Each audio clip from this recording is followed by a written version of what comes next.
Welcome back to the Jambalaya with the Kingfish. It's a subject that has been a thorn in the Jackson metro area side for 20, 30, 40, 50, 60 years. And of course, we are talking about flood control, an exciting topic, of course. We're going to try to break it down, make it colorful, make it interesting today, throw in some editorial comments, but it's an important topic for obvious reasons. I mean, if back in 79, the flood wiped out much of Jackson and downtown Jackson. You all remember that if you're old enough, or you've seen the pictures.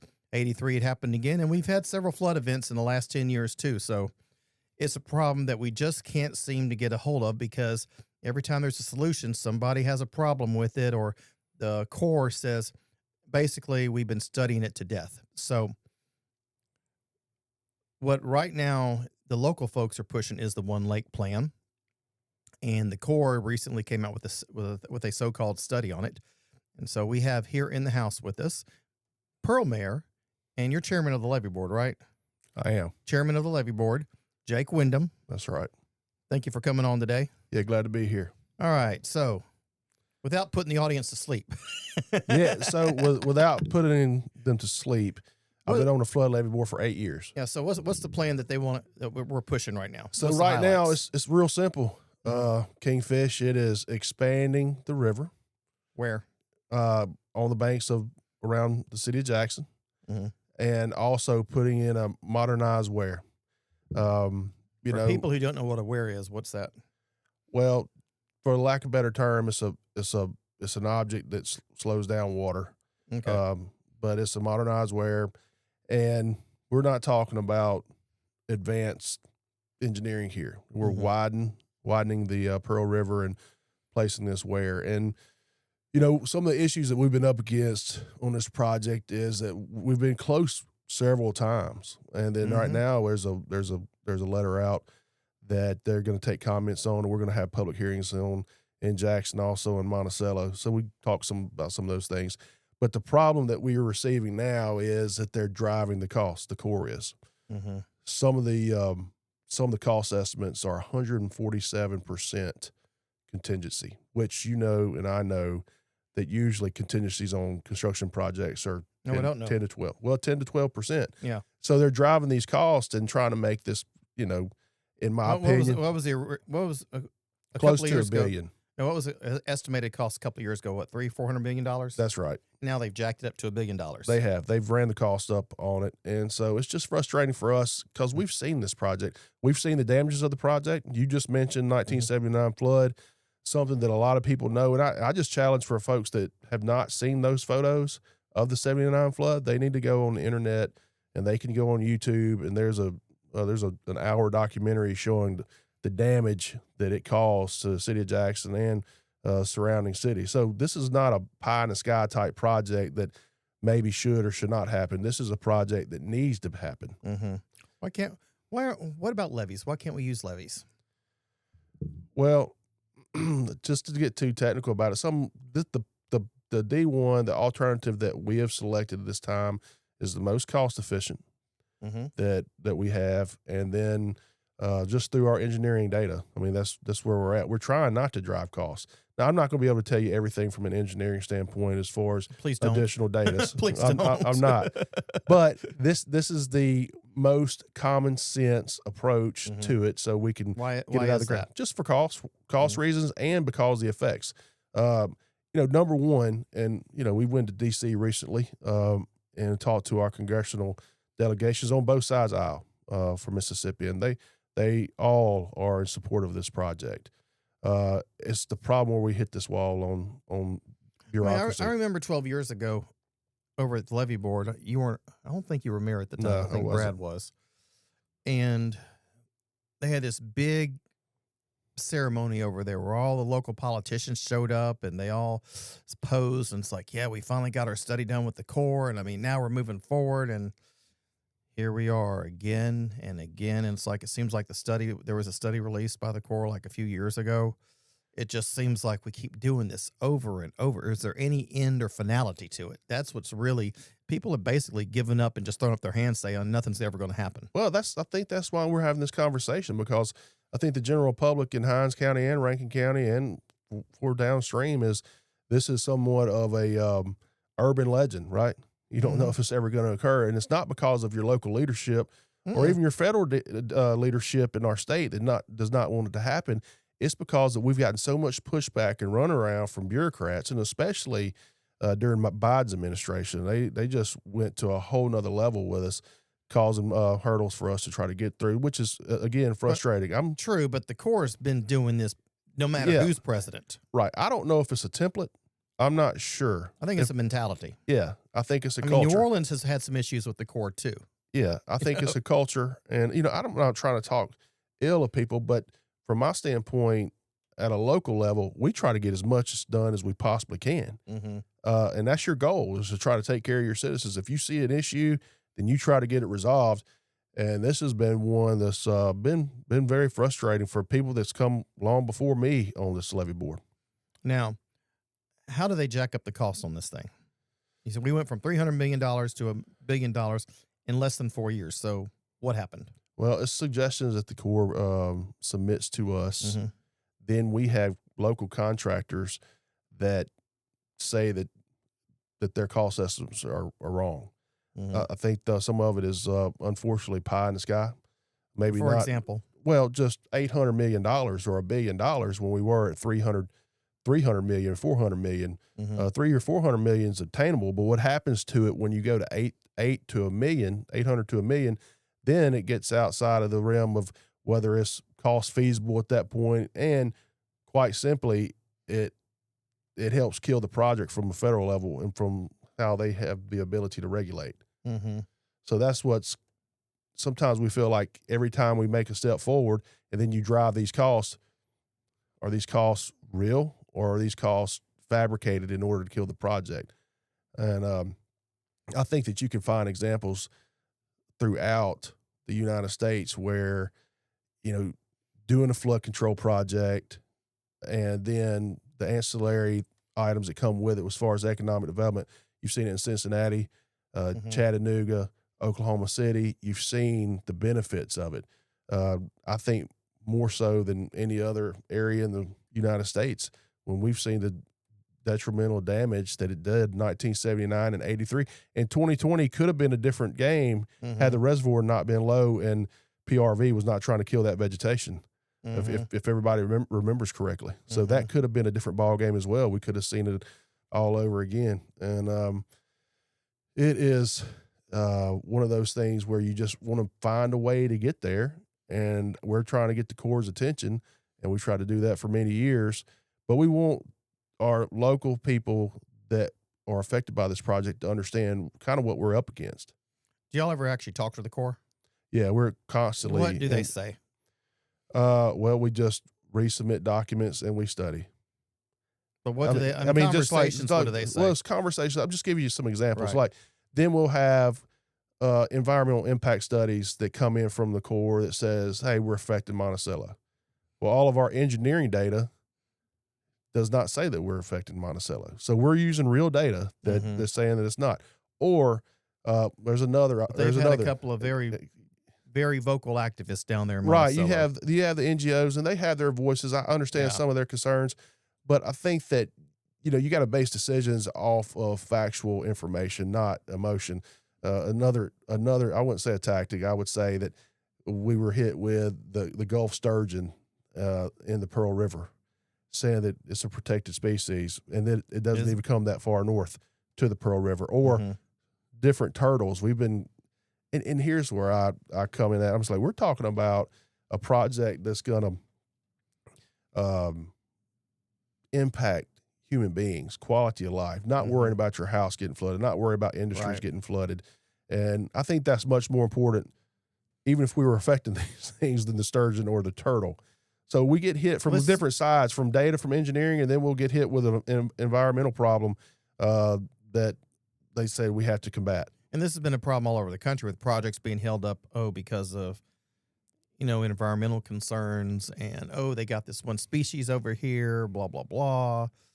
So the process, just like this that we have coming out of the EIS coming from the Corps, which is a document, basically. Environmental impact statement. That's folks. right. This will be thumbs up or thumbs down, right? And so here's here's what will happen. You'll have these public hearings, and then you'll have thousands of comments based around this project. A lot of them organized. A lot of them organized, all of them factual. That's where you have to discern. So I mean, I guess the board should get more credibility at this point for the amount of years that we've been studying, and we constantly submit factual data from engineers, not just a new person that's making a comment on the comment phase. Yeah. So again, that's just somebody randomly. Sometimes they're organized, come in and have comments to say about it, and then it puts our work on hold. And I'm thinking, if from my standpoint, if I had somebody that was even organized or emotional about a project, but I have engineering data and it's affecting the city of Pearl, and I have to make a executive decision, that I'm making it on the factual information that I have, and I'm moving forward. What do you say to people who say this is all this is going to do is make a few folks rich and that's it? I think that if they go look at those photos from the 79 flood and they see the plan that we have to widen, and then really come to some of the public hearings and listen to what our plans are, then I think that they'll see this different. I think that people that are involved in this project are concerned because they know that this can happen again. All right. You widen the river, you create the one lake. How exactly does that control flooding? Well, it provides mechanics here. Provides a lot more capacity. You won't see the flash flooding, or the river flooding, I should say, in North Jackson or in South Jackson. You won't see it near as much with the capacity, or in Flowwood that can damage the hospitals and things of that nature. You know, some of the things that, you know, over the years of being on the flood levee board, when you hear about Gary Rhodes when he was a police chief, you know, having to take people out of hospitals in Flowwood and getting them transferred because of the floodwaters themselves. Or, you know, if, again, one of the biggest photos, or I guess impactful photos that you see, where it comes into downtown Jackson, down Capitol Street and everywhere else. It's all over the place. And so by providing that capacity, we can prevent that from occurring. What are some of the other common objections you hear from people downriver? Because usually the ones I see speaking out against it are either environmentalists, here we all know Sierra Club and those guys, or some of these people who live downriver. There's an expansion of a paper mill downriver. It's close to Ponticello. Right. And that's one of their largest employers in that area, which I understand. They want to make sure they have the adequate water for that expansion of that paper mill. For obvious reasons. Get it. That's for obvious reasons, for your way of life and be able to make money, and then to provide more jobs and have an economic impact on their area. So I get it. I just think that there's been a lot of hype around the project that was unnecessary over the years. So so how long would it take to build this? It would be several years. It would be several years. 5 to 10 years. You know, I'm still licking my wounds on the West Rankin Parkway in Pearl, so much less telling me the expectations of how long a construction project. I mean, once you actually start, it would take several years. I would say probably 5 to 10. I don't know if it'd take that long. Definitely at least 3. Yeah, I would say definitely 3. Yeah, I think that's definitely a reasonable expectation. Now, one thing y'all took issue with here was, let me see here, was the cost, like the excavation cost. Can you get into that a little bit? They were wanting to, I think y'all's press release said they were wanting to charge, said it'll cost $22 per cubic yard to excavate dirt. And y'all were saying it's like, it only really costs half that. Yeah. And I don't understand why you have, like I said earlier, the contingency price on that. We know at the local level that can be excavated, and we have plenty of contractors around that can handle that. I can't explain why they inflate the cost so much when we know in our area what the cost would be to excavate. So when exactly do the public comments start on this? The end of this month. They start or end? They start at the end of this month, and I can provide. It's a day. It's a daytime event in Jackson, and then there's the evening event, and I can get you to the specific times in Monticello as well. Mm-hmm. Yeah. Have y'all ever done any polling on what people think about flood control here, what they prefer? Well, it's one thing. The conversation that we did have with the Corps engineer when we were in Washington was one of our goals, and one thing that I think would be fruitful is to try to increase our messaging, right? Mm-hmm. I mean, there's so much information out there, then we try to, I won't say do marketing, but make sure that we put the facts out there. Mm-hmm. If you get down to brass tacks, this is just a simple excavation project that's going to help a lot of people, and then we're just getting Big Brother in the middle of it way too much. And I think that, and of course, this is me, and from what I think, I'm hoping that we get a lot of things handled under the Trump administration, coming in, understanding that he wants to rebuild America. There's some things that we've seen over the last 4 years prior to, even though we didn't get it done during his previous administration, trying to get that on the forefront and making sure that he understands this is a major project that is going to impact a lot of people and could really impact Central Mississippi. Can't disagree with that, but it seems like, I mean, it's like a yo-yo. You go back and forth. It's like, okay, you get a Republican administration in there, then they're kind of like ease off the regulations, and that's, the bureaucracy a little bit. But then you get the Democrats, and here come the environmental requirements and additional studies and impact statements. And it's like you have to go. Well, it's like you're going back and forth. I have plenty of friends that are Democrats, but I'm a Republican, and sometimes we have to work together at times. But what my point is, this is the deal. Yeah, you do see the heavy restrictions under a president that's a Democrat or Congress that's controlled by Democrats. You see the higher regulations. And this was Ezra Klein's point in his book, Liberal Writer, who appears in all the New York Times, the New Republic, and all those fancy, highbrow magazines. And he appears on Bill Maher and all these other, and Jon Stewart and all these other shows. So he's a really, really smart guy. Yeah. Yes, I'm being sarcastic. Shut up over there. Shut up, cornbread. Anyway, and he was talking about how Democrat cities around the country have regulated themselves into where they don't even function. They can't handle basic services. Can't think of a city around here we could say that about. But they have basically they've handcuffed themselves so much they can't do permits, they can't do crime. I mean, it's like they just sit there and just paint themselves into a corner and don't have no clue how to get out of it. And I think you see some of this here, which is bureaucratic mentality. And honestly, I started this morning trying to read some of that report.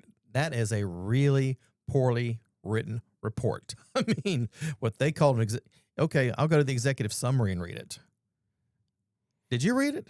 Well, what we were thinking about doing is just put it in Chat GPT and let it summarize itself. So, in order to get some type of conclusion, but there were some things in it. It's 243 pages, literally of gobbledygook. I mean, it's just half of it makes no sense whatsoever. I saw this the other day about someone working on a project their entire life, and for me, it would be sad if I worked for an agency for 30 years and I'm still working on the same project, right? That's a bureaucrat. How frustrating would that be? Heck, no, they don't think that way. They got a guaranteed check, guaranteed benefits. All they got to do is show up sometimes. Yeah, but that's I don't know. I just don't think that way, Kingfish. It's not how I operate, which makes this project more frustrating. But people ask me, they're like, "You're the mayor of Pearl. Why are you so vested?" I was like, "It's for the greater good." I mean, that's why you do it, because you try to help and part of, your sister cities around you. Part of Pearl is affected by the river, correct? Yeah, it is. Some of it is. What areas? We do over off of Flynn Drive, and then we have some other areas on part of the city. Now, the major cities that have the most impact on it, or the river has the most impact on, is the city of Jackson and Flowood. And then Richland has some impact too downstream. I'm surprised. How come Byram isn't on the board? I can't answer that question. Pearl River goes right by Byram. I can't answer that question. So I just always wondered why.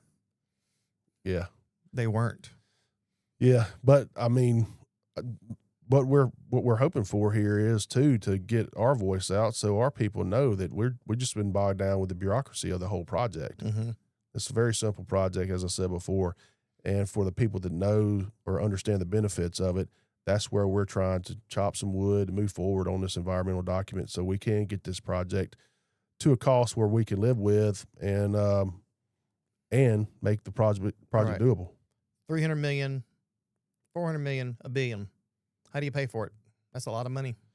Well, we did go to Washington not too long ago. We had a request. We had two appropriation requests to mitigate some areas for environmental reasons, and then also from a community development partnership. There was some allocations that we were requesting, but there was one specific thing in an authorization to change the language, stating that instead of the board being responsible for 60/40, that the feds would be on responsible for 90/10. Oh, really? Yeah. All right. Go into that a little bit. So, like, if you do the numbers, let's say it's a $300 or $400 million project, then the feds would be responsible for 90% of the project. Now, 10% of a $400 million project is still $40 million. But a lot more doable for a state. A lot more doable for a state. That's right. So we thought that was huge. We met with our delegation on that, making those requests. Is that okay? That's not current policy or law, correct? They'd have to change something. They'd have to change the language to make it 90/10. And how did the delegation think that might go if they tried to change it?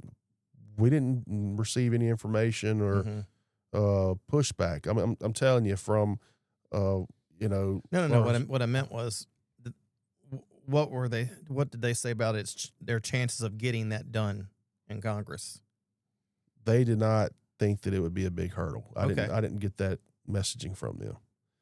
I think they understood the reason why. I mean, you take a project 60/40 and it's $400 million project, and then you even have to ask for local funding from the state of Mississippi. And 60/40 means 60%. Who pays that?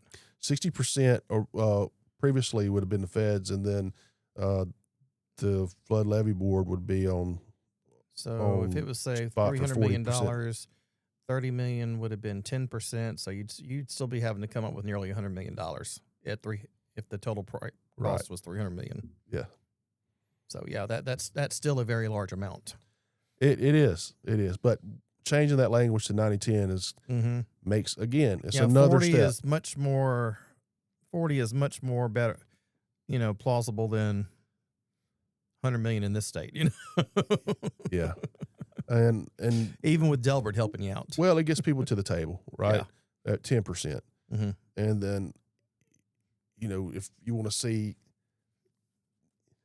I mean, I in my mind, I think that if you infuse this funding into the project, then there's going to be a lot of ancillary benefits outside of the number one thing, which is a flood control project. It is a flood control project, and people sometimes, Kingfish, get so caught up on who's going to make money. That's not. I can tell you that every board member that's ever served on that board with me has always thought of it as a flood control project, number one. If we have the second benefits of economic development, great. Now, economic development, we hear that term bandied about a lot when we start talking about this plan. What exactly is some of the projected economic development? Just through looking at the Bluff side, on the Hinds County side, on the Jackson side, it's an area that is better suited to build structures. But we do have a map, that can show certain areas on both sides of the river where items can be developed. I mean, I don't know specifically. Right. I mean, when you think about it, you think about more recreation because you think about water, right? So I think that's kind of been the theme of that's what people would talk about because of the river being there. Right. It kind of goes hand in hand. What do you think would go there? Commercial, residential, or what? What do you think? I mean, from my standpoint, they're not in my cities, but you want something that's a destination. Yeah, but you're on the board, though. So I am on the board, you'll be but the I'm ones talking about approving a lot of stuff. I understand that, but from my standpoint, if it gets to there and we build the project and there's the ancillary of economic development, then you want destination areas. You want something where people are going to travel and it's going to be in my opinion, a tourism spot. I don't think you look at residential or put something down close to the river. I think you make something work with being able to create tourism. What about nature-related things? As far as trails and things of that nature, other stuff, refuges, yeah. refuges, etc. That's kind of. I mean, would go hand in hand because once you attract a certain number of people there, there's going to be other things that they want to do, and so I think all that would be a great plan for that in the future. And where would the lake start?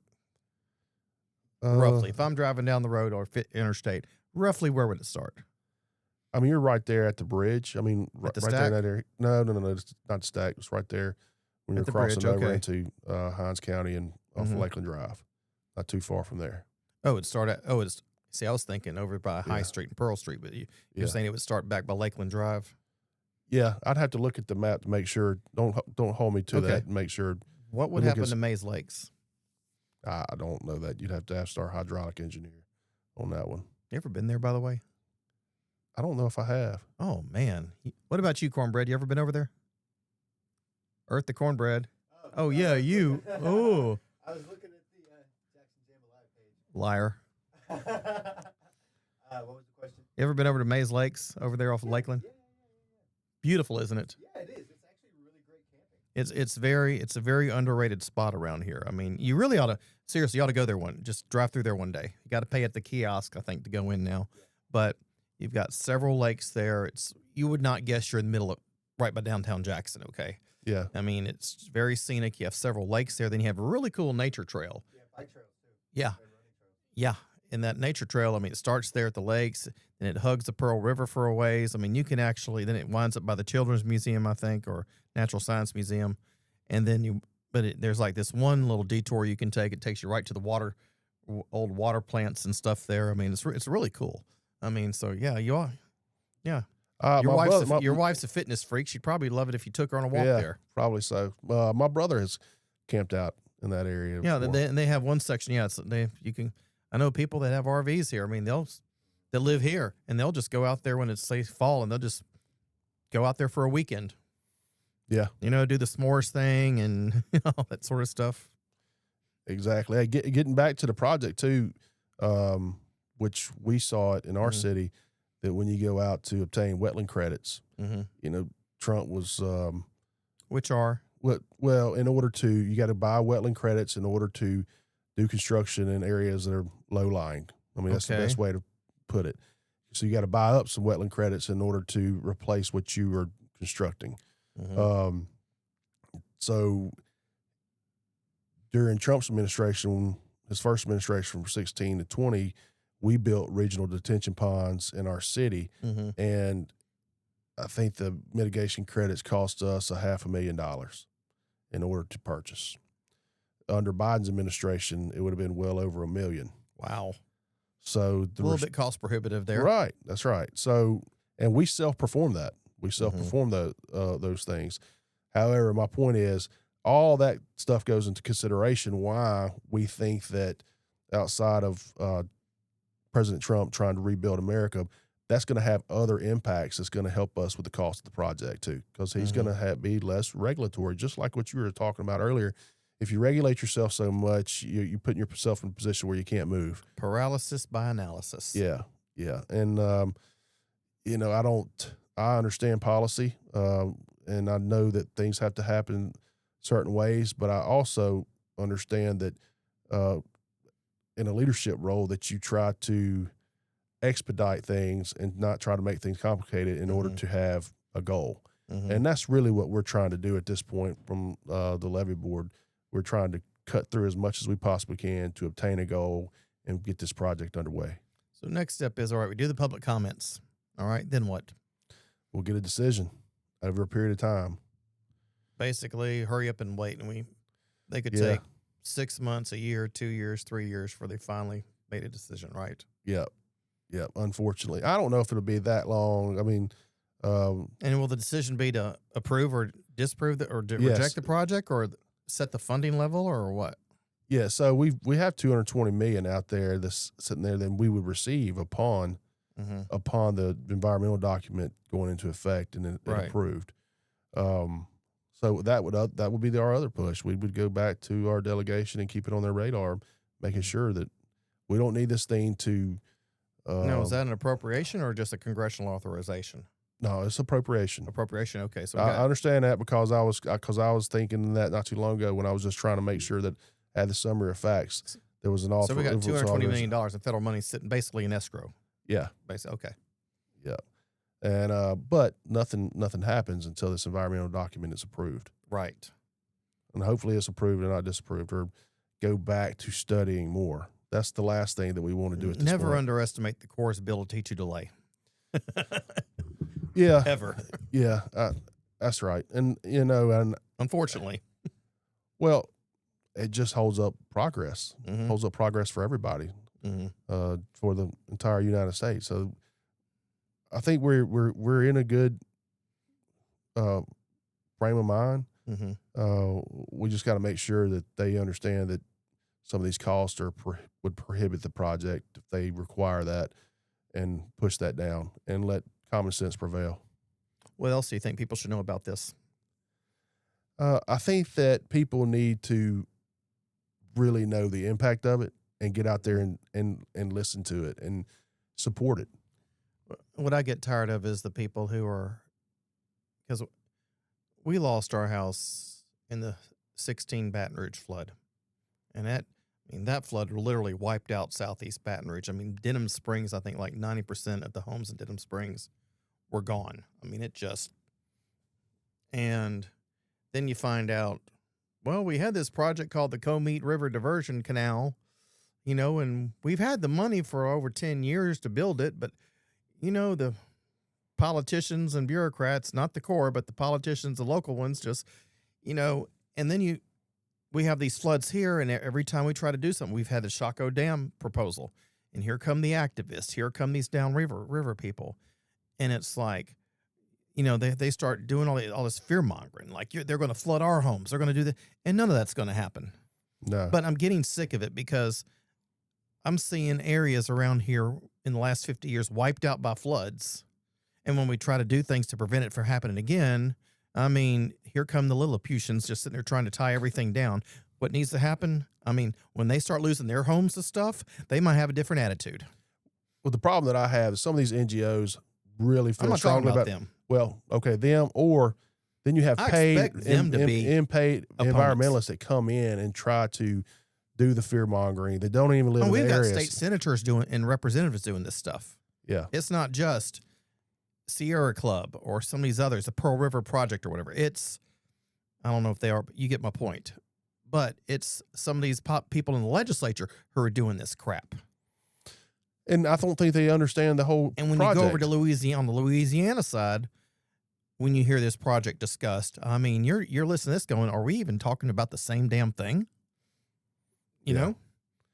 Trying to communicate to a large crowd of people is tough, especially on a project like this. Yeah. Very technical. It is technical, and everybody's not going to understand the engineering aspect of it. Mm-hmm. I'm the chairman, and I've been exposed to a lot of engineering. That's who I have more meetings with than anybody else, besides attorneys or our city attorney. But it is complicated at times. Yeah. And trying to push that message and making sure people are understanding it correctly is What part is of it goes difficult. over your head? Some of it's pretty simple in the fact that I don't understand why people can't just take in the facts and think that people are constantly trying to get over on them, right? Mm-hmm.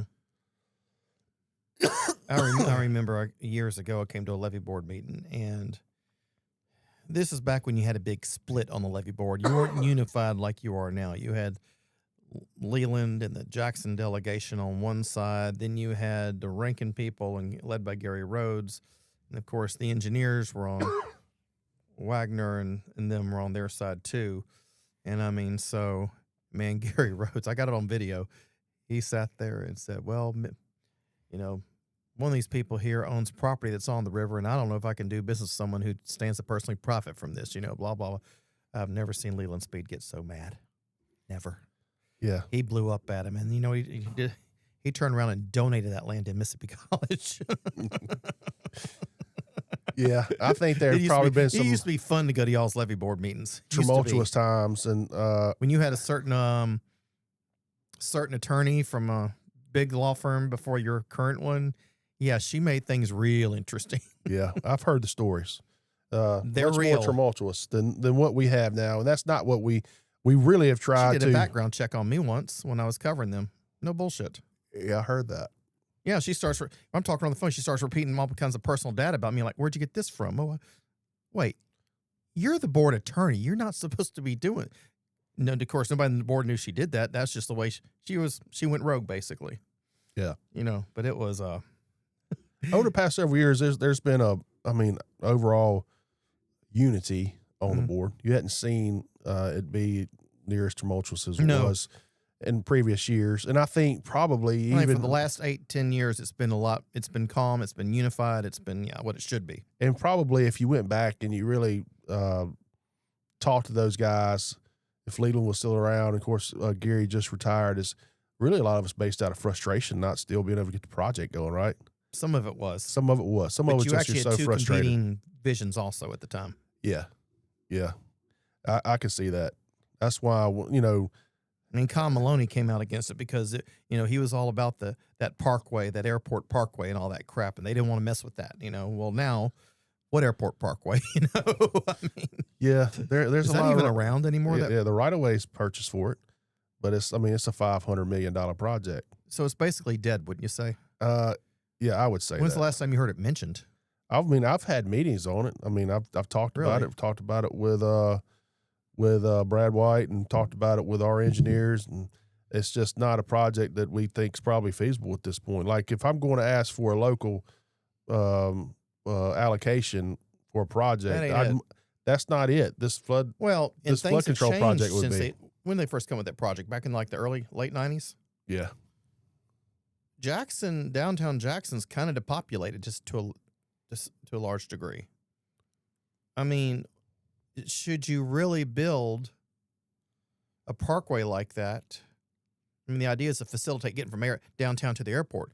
Okay, that might have made sense back in 1985, 1990, but now you just don't have that many businesses or business people downtown anymore. You see what I mean? yeah. And the other thing is when They're spread out now. when people go to ask, for local projects with the legislature, a lot of times they feel like they get cannibalized up if they're a part of too many other projects. Mm-hmm. So this is one project that I think if we go forward on, that everybody can agree on, that it's, that it's not an ask for just because I'm the chairman and I'm from Pearl, that's going to cannibalize a project for me to be asked for Right. in my city. So, but we're all on the same page of understanding that we're going to need some help in the future, Mm-hmm. especially if we get that language change from 90-10. And again, it might be whimsical, I guess, that we expect a lot of leadership out of President Trump to come in on this project. I know that Senator Wicker is certainly a huge Mhm. supporter of the project, and again, our other delegation Well, is. what- But what- we what feel like about- that. What about the other senator? Because she's from downriver in an area that's not too crazy about this. Well, we had a good meeting with Senator Hyde Smith. Mhm. She certainly is concerned about the messaging. She wants the engineering information to make sure it's out there and that people understand it. And there's a new mayor in Monticello now Mhm. that is an engineer that has had conversations with some of our folks. They That had one years ago. Boy, yeah, let's just say he was an interesting person and leave it at that. well, there's the previous mayor was against it, and You think? maybe We're even talking about to Nichols? yeah. Oh, he was. I mean, no, it was a female, it was a Nichols lady. was before that one. Yeah, Okay, and he so- was really gung ho against it. So anyway, the statement was made in a board meeting in Monticello at the time that by the mayor that was against it, and it was unfortunate that she stated that that she bases her decisions off emotions, not facts, and that's Oh boy. and anyway, I think that the relationship with the new mayor is much better. He's understanding what we're trying to do, but he's also looking out for his people. Okay, we've beaten this subject up to death a little bit now. So, in this podcast. Speaking of podcast, by the way, if you're interested in doing your own podcast, but you know what? I don't have a studio. I don't want to bring people in my house. I might live by a really busy street and I don't have what I need, some quiet. I don't know how to edit. And I don't want to go spend several $100s downloading a package and learn how to use it. Then I don't use it, or don't know how to use it, all that stuff. I don't want to go out and spend a thousand or so on equipment. Guess what? Come here where we are today. Alchemy Audio. Did I say it right?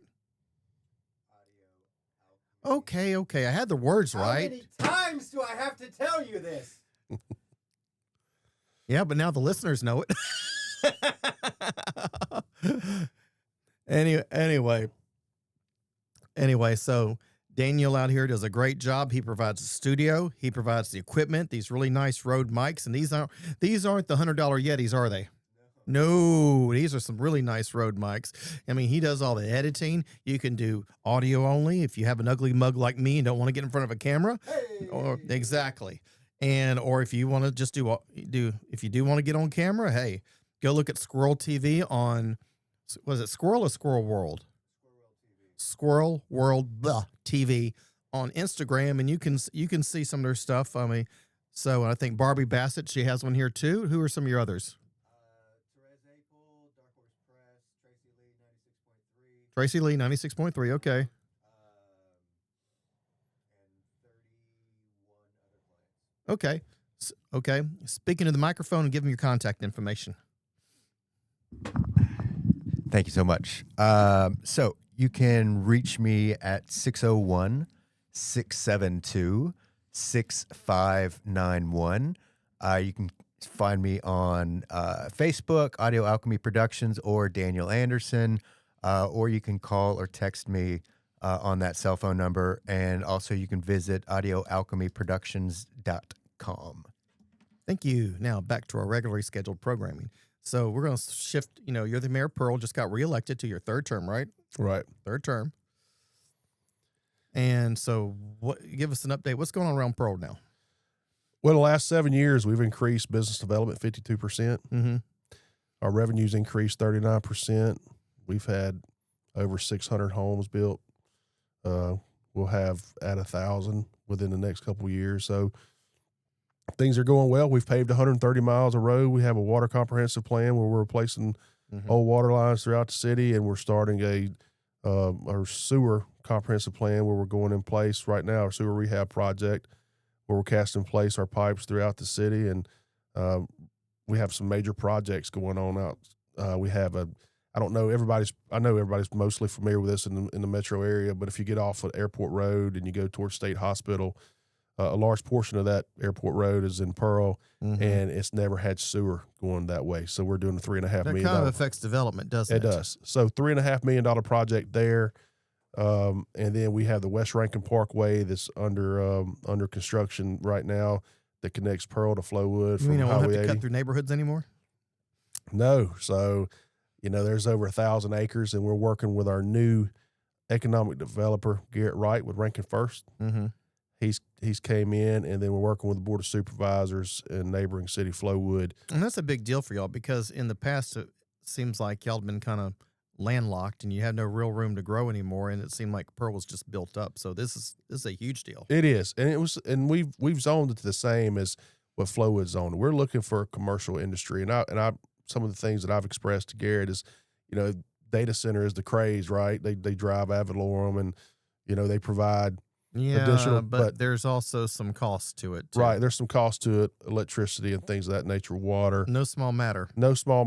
But, from my standpoint and for Central Mississippi, not just to affect Rankin County, my goal would be some additional advanced manufacturing in that particular area. That's going to drive median household income, provide more disposable income for people to go out and shop, and then helps me and the rest of the area in Central Mississippi recruit different type of businesses, better restaurants, everything else, all that plays in together. And one thing I've noticed about Pearl is y'all have built kind of your own stuff. Y'all haven't just like some cities here and just try to poach businesses from Jackson. You know what I'm saying?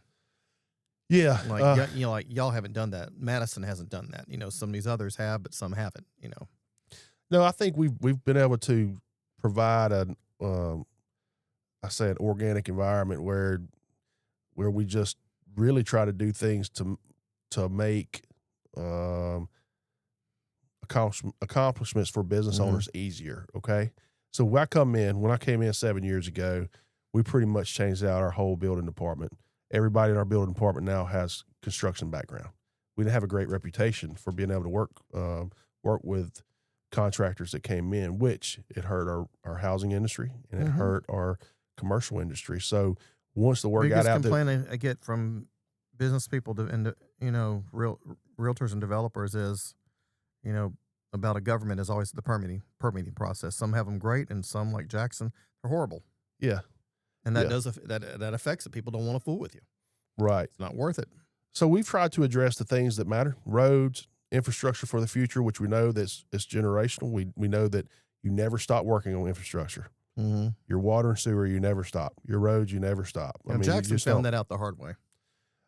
Yeah, and I mean, some of the things which I'm not piling on, but we did, during the Jackson water crisis. My public works director, he had a construction background. He did a lot of developments, and he told me, he's like, man, he said, I think one of the best hires that we could go make right now is go out and get us a certified water operator, Class A water operator. Mm-hmm. And he said, if I have a weak point, it is water, and which that's just him being a good leader. A lot of men not going to tell you that being in Yeah. that role, right? But he said, if I have a area that I don't feel as confident in as that, so we did. We went out and found a Class A water operator. We digitized all our wells. All of our well guys can see everything from their phone. Mhm. So Wow. it really drives down costs because of manpower. You don't, if you don't have that, then you have to have people checking wells manually every day. Yeah. So Big difference. Yeah. So we're trying to get into the 21st century. We have Trust me, if Jackson new did data. that, first they'd have to go get the consultant for it. Then they'd have to, well, we're going to get this national company, but you got to use a minority partner here, which happens to be connected also and has no expertise, of course. I mean, and we'd be 5 years later still waiting on it. Yeah. Well, and we've done new water meters throughout the city. Everything goes Yeah. to the cloud now, and we're on tap to build a new storage tank and a new well in our water project. So with all that being said, we focus on infrastructure first, Mhm. outside of public safety, Mhm. and then I think if you do those things and you create that environment where you're going to make sure you're going to have strong public safety, and then you're going to take care of infrastructure, then your businesses see that, and then your home developers see that, and that Mhm. makes them comfortable coming into How your is city. your police staffing right now? We're fully staffed. So you've got all your pins met. Yeah, we have 65 officers. Oh, okay. Yeah, 65. And all of our fire are fully staffed too. Mm-hmm. We gave them a good raise this past year, and so we start out our police officers at 50 and our firefighters at 50 as well. But I think that as far as my department heads, we have a good team, and I've said this before. I'd put them up against a lot of cities in the state. Mm-hmm. We don't seem to. We try to concentrate on goal-oriented items. John Horn becoming mayor, what you've seen so far, what are your thoughts? I think John's humble, Mm-hmm. and I think that the amount of years that he's been in public service, he understands how things operate. I think the legislature is going to be a big friend because of the fact he knows how to, I say maneuver, but he knows how to get things done there because he's been able to do that in the past. And it's going to be key for the city of Jackson to get some more money allocated, not just for Capitol Police, but other projects that I think is going to be important for him. And he'll know how far to push too. That's right. He will. But I think people want to help John. That's what I've seen. I mean, you already have the governor involved, which is showing me that, people were crossing aisles, again, for the greater good of a I city. mean, Harvey was very antagonistic towards them. And then you had, we'll just skip over the father, okay? And then you had Tony Yarber for 3.5 years and just never clicked. They weren't against him. And he managed to get CCID. They got the CCID bill passed, which his people pushed, but they just never, there wasn't really teamwork or anything, And then you had this bunch come in there, and it was nothing but war from almost day one. I mean, they start out. I remember Rakia having a press conference, on the steps of the Capitol, talking about Tate Reeves and using, the S word, slavery and slave master, plantation, all that kind of, all of her code words and buzzwords. And I'm like, you're going to need to get money from this guy, and you're going to that was their way of negotiate, was just insult you to your face and say, all right, now give me this, and it don't work that way. And I think John Horn understands. He's from years in legislature, exactly how you get things done over there. Yeah, and that's going to be impactful. It takes money. It's the mother's milk of any organization. So it takes money to get what you need to get established, or what your people need. And so I think if he concentrates on those things, I've seen nothing but good. He's been very kind to me, and I've enjoyed the conversations that we've had. You want to hear a good one? Yeah, sure. I just found out when they came in office, there was no master list of fuel man cards. Yeah, that's a problem. They didn't. Yeah, they also had no master list of vehicle assignments. So two things. See a problem there? So two things that my county department head does on a regular basis. Knowing Corey is probably every week, but she looks in our software, our county software system, and she looks at our budget. Right. And I tell her, I said, if there's a line item trending heavier this time of year for any other department, you need to let them know. Right. Secondly, she's always going to be looking, because, Fuel Man has an indicator on there if there is possible fraud, if somebody's spending too much money. I'm not saying there's fraud. I'm just saying they were right. just, but what I'm saying is, or if somebody's using too much gas, or things doesn't look right, or maybe doesn't pass the smell test. So we look at that as well, so people understand that, hey, you can't abuse gas. Out to all your buddies. Yeah. Well, here's a key sign that something's not good. Here's the difference. You have to have the leadership being you, the willingness to actually say, okay, to look at this and say, we're not doing this or that. But if you have a leadership that's, okay, for this circle, anything goes. You see what I mean? Yeah. No, there is no control. No, you got to have internal controls. Yeah. Must. Those are things in the city that you have to have to establish. 2 years ago, they got rid of the internal audit department. I kid you not. No, just abolished it. Yeah. So we went out. Our special projects officer retired. We brought in a young man, Zach Phillips. He used to be at the state auditor's office. He's an auditor. He came in under special projects, and he's taking his CPA right now, right? He's passed part 1. Yeah, and so he's moving on to the other portions of the CPA exam. So we're bringing him. We brought him in. So folks, you hear that? They've got a CPA on staff. How big's your budget? General fund budget $27 million. With everything thrown in, what is it? Enterprise, everything. Enterprise, we're just looking at close to 40. Okay, so you got about a $40 million budget, all said and done. Jackson's over $200 million, okay? He's got a CPA on staff, or soon-to-be CPA on staff, and you just heard him talk about his auditor he has on staff. Jackson has no CPA on staff and hasn't for over 10 years for a $200 million budget, folks. Think about that. And also, no internal audit department. Yeah, it sounds boring, but this is how you keep from going broke. Just saying. Yeah. Now, I'll get off Jackson for a second here because we're almost done. What about Trustmark Park and the Mudcats? What's going on there? So it's good. They just they've won over 30 games this year. And the owner, Joe Ing, he's out of Manhattan, and he's a great guy. Been around baseball a long time, has owned the Frontier League since 1993. So they expanded. They're a Midwestern league that expanded into Mississippi and Louisiana. They realized the two states have good baseball, And so they have local players. I'm not going to be able to name their names off the top of my head, but they played at some universities here. Is their season over?